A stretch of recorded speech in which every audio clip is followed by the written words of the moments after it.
Thank you for waking up with Happy Ass. We come together to grow in mind, body, and spirit so we can in turn make life brighter and sweeter from other people and ourselves.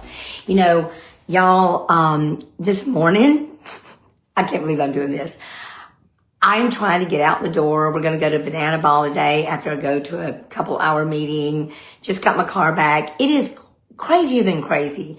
My whole house is torn apart, y'all. It is, this room's cute. This room's cute. So if you come to my house, you can come in this room. That's where you come. Nowhere but this room, because it is bananas. Oh, I'm going to Banana Ball, so that's appropriate. So I don't have on any of my outfits from my precious sponsors right now, but I do have these cute earrings by Katie Linkle, my artist friend. And you know I'm going to tell you about Pepsi Cola because they so sweet to me and sponsor my happy ass life, along with Holiday Beach Mechanical, who is at my house all the dang time fixing stuff, for pity's sakes. If you can see my hair today, it's looking a little wild and crazy.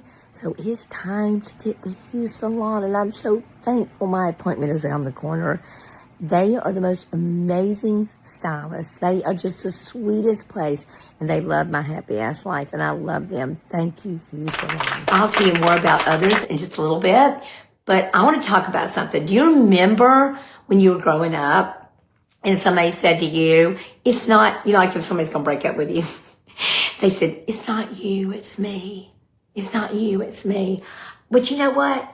That term is really true. It really is always not you, it's me. Always, every time.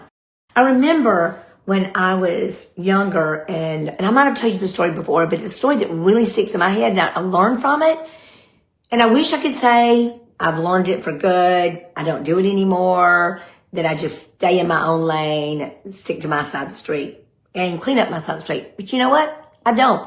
But this is a good thing. When I don't, I'm immediately aware of it. I'm immediately aware because I know that healthy, sane, peaceful, happy living comes from taking care of my side of the street and not worried about cleaning up somebody else's side of the street. When I was in Al-Anon, I think it was not too many years after I was in it, I would read a passage in in the Courage to Change book, which is one of the Al-Anon daily reading books, which is amazing, wonderful. And if you need help, you're living in an alcoholic or addiction situation or codependency, get that book, Courage to Change. It's amazing, amazing. And I'll get back to my story in a minute, but this is good information. So you can go in that book and say you're dealing with anxiety. You can look up every single passage on anxiety. Say you're dealing with codependency. You can look up everyone, which is almost the whole book. You can do that. So it's a great book. But I would read a portion in the book and it would say something. It would give me just a truth nugget. Instead of saying, oh, that sounds great, I need to do that, I would think of a person. I would say, I need to show that to so-and-so. I need to show that to so-and-so. I'm thinking, well, how about you being the so-and-so? How about you worry about you? And no truer thing is spoken in the Bible to me other than love your neighbor as yourself. Okay, let's repeat that. Love your neighbor as yourself. Who's your neighbor? Everybody's your neighbor. You know what I mean? Remember the Samaritan and all that stuff. And I hope y'all can follow me because I'm going I think my podcast today is about as twisty-turny as my life is at the moment. So maybe you can catch it. But in the Bible, it says that, why in the world, and I'm paraphrasing, why in the world are you paying attention to the speck in your brother's eye when you have a board in your own? Why in the world? We do it, don't we? We do it all the time. Somebody else's sin is bigger than our sin. Somebody else's problem is not our problem, right? We don't do that, but we do other things. And the other thing for me is about that is this is the deal. It is so, I don't want to use the word stupid because that's just not a sweet word, but it is absolutely irresponsible behavior and it's worthless behavior because you can't do anything about it. I can't do anything about something that's inside of you, but I 100% could do something about something that's inside of me. One of the things that I think about a lot is emotional intelligence. It's kind of a thing of mine. As a leader, it's something I've studied for a long, long time. But guess what? it's not something that's automatic. Zig Ziglar said one day, he said, people talk about having a this or that, having motivation, but it's not something you have all the time. You have to do it daily. You don't just take a bath one day and you're done. You take a bath daily. So there's some things that I think we'll work on, if not all things, for the rest of our lives. And for me, this week, I noticed something in someone else that I thought was lack of emotional intelligence. And I realized, how about you, Karen? How about you? What did you do to contribute to that? And I could see what I did. And this is the thing. If we don't stop to look at our part in a situation, if we just constantly point those fingers out at other people. I love this. The one smart thing my star husband said is, you point a finger out, there's 3 more pointing back at you. I know that wasn't his quote, but he said it a lot. Kind of ironic, but I go on. The thing is, I can't do anything about somebody else's emotional intelligence. I can't do anything about somebody else's addiction. I can't do anything about someone else. I can only work on my response to it and hope that my response is a response and not a reaction. A response and not a reaction. Every time I react, every time I get myself in trouble. And I've used this before, and I can't remember. I've heard it. I think I've heard it with several speakers and several people. But, if you go to the doctor and the doctor, he's giving you some medicine and he says, you know what? You're responding well to this medicine. You're responding well. That's a good thing, right? But if he says, you're reacting to this medicine, you're having a reaction, that's not a good thing.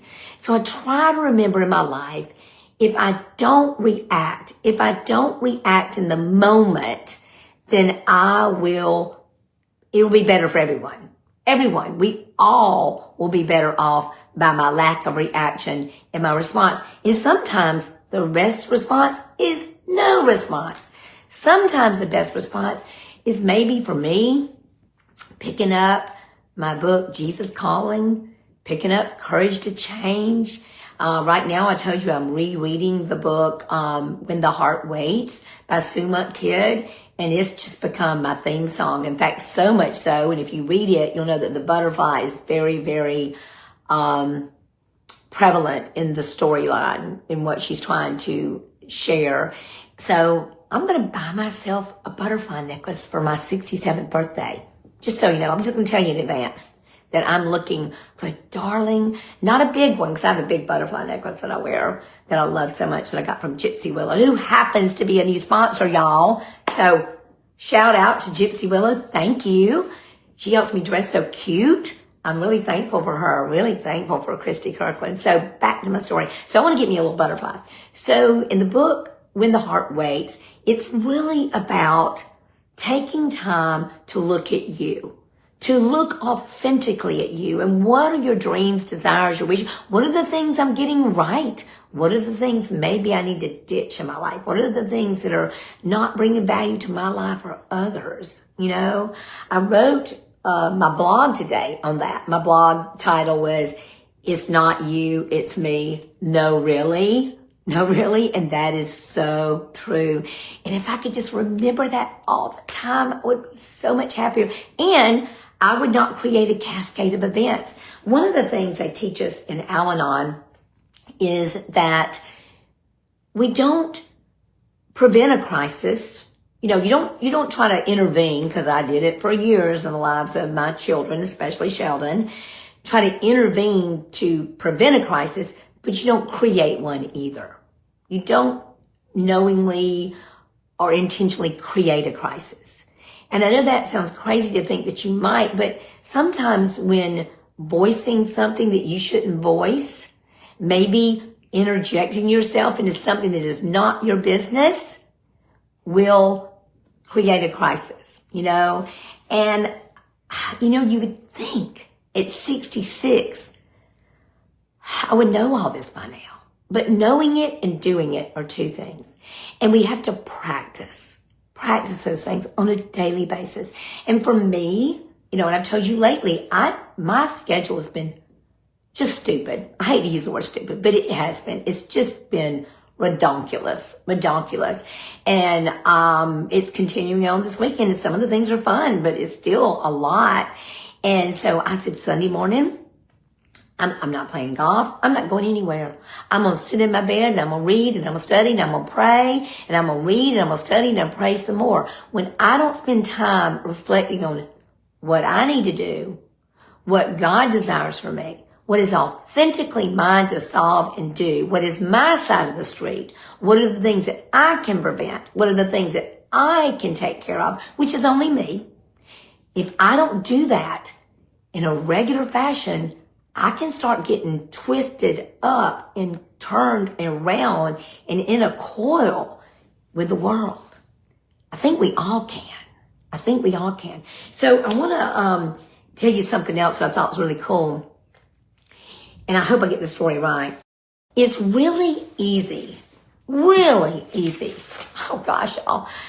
I really especially know this of being a business owner since 2010. I've had other businesses, but I've had Beachy Beach Real Estate since 2010. I now have partners. They joined a few years ago. They're delightful. They're lovely. But it's still on my shoulders. I'm still the leader. I'm still the broker. I still own, a substantial portion of the company. But when I started, I had no idea. And it's very easy to point out what you would and would not do if you had a company or if you had this. Y'all, it's an entirely different animal when you're in the middle of it. Because you don't see, or I didn't see, we don't see what is underneath. We don't see all the things that company owner is dealing with. We don't see all the things that another person's dealing with. We don't know. Like I told you, the last few weeks or months or so, I have been really struggling with my time, struggling with, my energy's been great, which is really weird. God, thank you, God, for giving me that. I haven't been struggling with eating right or anything like that. I've been doing that right, but I've been struggling with being spread too thin, been struggling with being pulled in all different directions, not knowing which thing to jump on, just which merry-go-round to jump on and when to jump off. It's really been overwhelming. And I'm trying to figure it out. I'm still in real time trying to figure it out, which is why I'm really focusing on the book When the Heart Waits by Someone Kidd. And if you read it, you know what I'm talking about. So I read a story or listened to a story this week about the guy Jeff Immelt. I don't know if I'm saying his name right, but he was the CEO in charge of General Electric when they were flying high. They were flying high. I think the stock of General Electric in 2007 was $40 a share. I think by 2018 it had gone down to $7 a share. So from 40 to $7, y'all. So when they were riding high, he was a big dog. Everybody loved him. They loved him. But guess what? When it all fell, they pretty much had to sell things for scraps. It went plummeted. Plummeted. And so needless to say, he kind of left in disgrace. And everybody looked at him like, you killed it. You messed it up. They didn't take into consideration what was going on in the world. They didn't take in consideration that he really, as a leader, even though you think we can, should have control over all. You don't have control over certain things. And if you've never dealt with a thing before, you're trying to figure it out in real time. So I think grace should be afforded to everyone, because until you're in the situation, you don't know. So this is what he said after he left, when everybody was just giving him heck. He said, every job looks easy when you're not the one doing it, because the challenge is faced by someone who is in the arena. And the problems they're dealing with are often invisible to the rest of the crowd. They're in the arena. Oh gosh, I love her. Brene Brown talks about that. And that's It's a quote, and I'm so embarrassed. I can't remember who did the quote, but the man in the arena. I'm not even going to worry about the people out there. If you're not in the arena with me, then I can't listen to what you're saying. But I have to think about that for myself too. If I am not in someone else's arena, I don't need to be judging or criticizing or pointing out what they need to do. I need to think about, it's not you, it's me. No, really, it's not you. It's me. It's always me. It's always me that I have power over, control over. And I am responsible for my emotional intelligence, not the emotional intelligence of others. Okay, I want to talk to you about a few other people that have been so precious to me and I'm so thankful for. And they've helped me too, because it's no secret that I've told you how I am about money. And I'm really I'm reading a book right now called The Psychology of Money.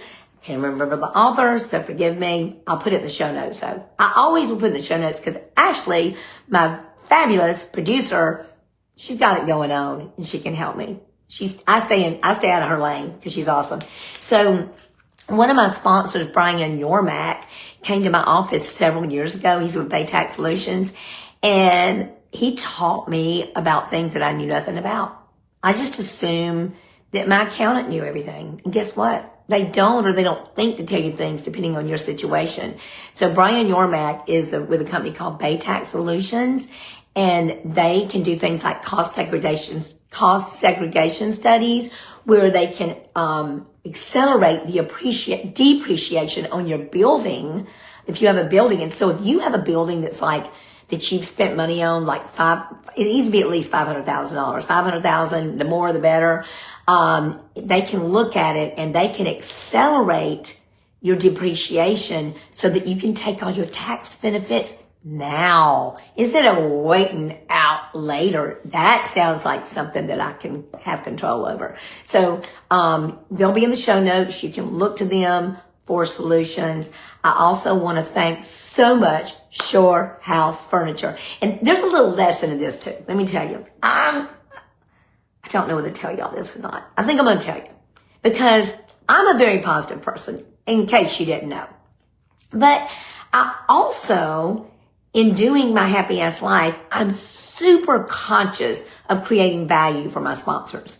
I'm always, I don't want to use the word worry, but I'm super conscious of, am I creating enough value?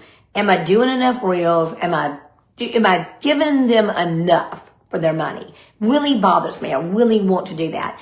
So I want people to stay on board if they want to and if it's good for them. I don't want them to if it's not good for them. So I get an email from Shore House Furniture, and the beginning of the email says, "We have thoroughly enjoyed." So in my little head, because I've been concerned about that stuff, I go, shoot, I hate it, but I think they're telling me we've thoroughly enjoyed it, but you know what it said? I don't know exactly, but it said, "We have thoroughly enjoyed working with you and we look forward to continuing." And I went, ah! And you can see a reel of me. I'm jumping up and down and squealing, but I recreated that jumping up and down and squealing, but I really did jump up and down and squeal. So I'm just so thankful. I'm thankful to Can't Hide Pretty. I'm thankful for my precious, precious friends at American Home Shield Warranty, Chris Dixon. Oh my gosh, because you believe in me, Lucky's Pine Straw, who pays for this equipment that's in my darling podcast room. And this next week, when Kristen Anderson finishes painting the room, because we're doing a few more little touches in here, and I get the rest of my artwork up, I'll show it to you. It's so cute, y'all. This is the cutest. Just take my word for it. It is the cutest, most adorable room. It's just filled with fun stuff and things that I love and books and happy art and happy murals. It is beautiful. It makes me so delighted. Okay, so I am going to end today by doing the affirmation that I did on my blog that those of you that are signed up for my newsletter, maybe I'll get Ashley to put in the show notes how you sign up to get my little love letter. It's not a newsletter, it's a love letter. I send a love letter out every single week. This week I forgot. I told you my schedule's been wonky donkey, so I totally forgot it. So let me find my glasses and read this affirmation for you. And also, while I'm pulling this up, I want to thank Amore Boutique for continuing to be a sweet, sweet, precious sponsor. And I also want to thank her for loaning me her pretty black jacket for our 50s night the other night. So thank you for doing that. And so this was my affirmation or prayer about this. If you also like what we've spoken about today, or you like what we speak about in any of my podcasts, please send it to your friends, because if you like and you review and you download, it brings me up in the rankings. I've been doing this since 2020, started doing this format, I think maybe a year and a half, 2 years. I don't even remember. I'd have to ask Ashley. If you also know anyone that would like to be a sponsor of My Happy Ass Life so we can keep on doing this, keep in mind that this content is evergreen. It never, ever goes away. It's always here. Remember that. And I want to thank Beachy Beach Real Estate. They're also a sponsor. I'm really thankful for my company that believes in me and loves me. I'm thankful for all the precious people that work there. They're just the sweetest, most delightful humans, y'all. They really are. I don't know how I got so blessed with the sweetest, kindest people in the universe, but I did. I am so grateful. So here's my affirmation or my prayer affirmation for you that you might take into the world today and help you. Keep in mind, this will be on Apple Music, Spotify, iHeartRadio, all the other places very soon, probably Monday actually. And this love note will be on my blog, which is myhappyasslife.com. The affirmation will also be on my blog probably sometime today when I can slow down. Okay, here we go. This is the prayer affirmation I'm praying this week. God, please help me keep the learning spotlight on me. When I am tempted to point out a flaw in another, remind me that I am my one job. I am my one job to learn and to grow and to become enlightened so I might enlighten. Help me ask you to show me what I need to work on to make the world brighter and sweeter. And help me trust that you have my brothers and my sisters under your direction, not mine. And so it is. I'm going to repeat this because I need to be reminded of this, and I bet you do too. And help me to trust that you have my brothers and my sisters under your direction, not mine, not mine, not yours. So y'all, it really isn't you. It's me. No, really. Be sweet, y'all.